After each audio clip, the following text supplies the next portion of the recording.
Howdy, this is Manic Mark, your real fake outsider artist, coming to you from the bunker system, located underneath the art villa, somewhere in the jungles of the Midwest. And what day is it today? Today is New Path in Life Day. That's right, I've been considering taking a new path in life, which I do about 2 or 3 times a week because nothing else seems to be working out.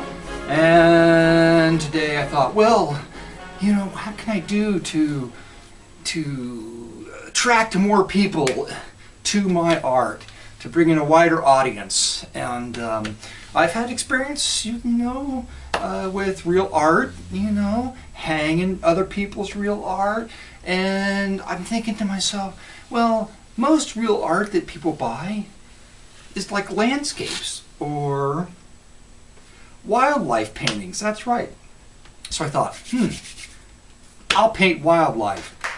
So I brought a wildlife painting to you today, and unlike most wildlife artists who probably spend much of their time researching wildlife, I spend absolutely no time. So I just came up with what I thought would be a good wildlife, and you're probably thinking, well, you know, maybe a wolf, you know, in a mountain snowstorm scene, or an elk, but the thing of it is, you know, I got this as my grandpa painted wildlife, and he was a real wildlife artist. That's right. So this is probably a genetic pass down here that I'm going to present to you today in my wildlife painting. Here's the first wildlife painting I've ever done with no training and no research. And so what you got here is you got your screaming owl. Well, I realized that's actually a real owl. I remember somebody talking to me about the screaming owl. So I've got your screaming owl person hybrid thing with screaming, and he's on the branch, and then he's a carnivore, so he's decapitated a couple birds that in his habitat, and he's eaten them, and there's one of the bird's heads on a spring. Yay! All right, and then okay, well, you turn over. Good luck. Wish I always still want to stick with some things that work, like the good luck thing. And there is my name down at the bottom, and of the little decapitated. There's the other head, decapitated bird head. So what you got there? Rhinestones.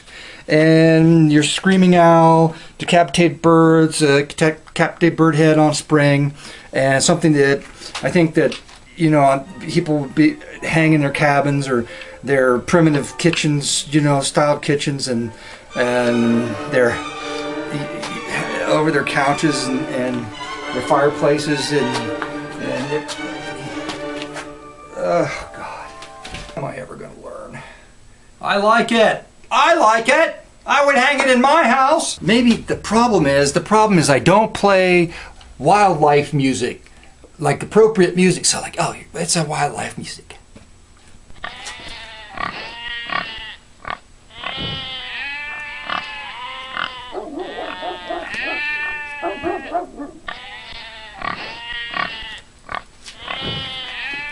Wildlife music. Landscapes. I haven't done landscape yet.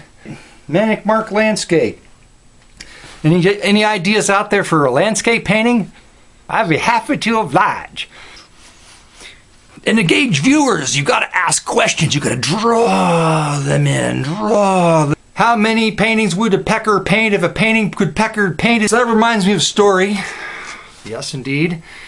It was my first art show, and it was a big show. It was like a 3-man show in a big building, and I'm not going to say where it was, but I got more than one story. But one of the stories is, you know, like I painted a couple, 2, 3 paintings had like, you know, like male appendages in them, right? And this woman came in, and she's like, and she said, well, you know, I think what you're doing is fine, but there's too many penises.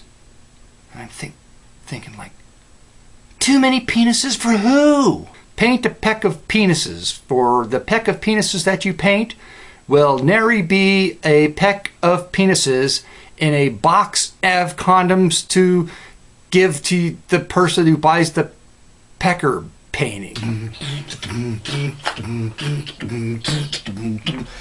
Tomorrow, I think I'm going to shoot my television set out because it no longer works.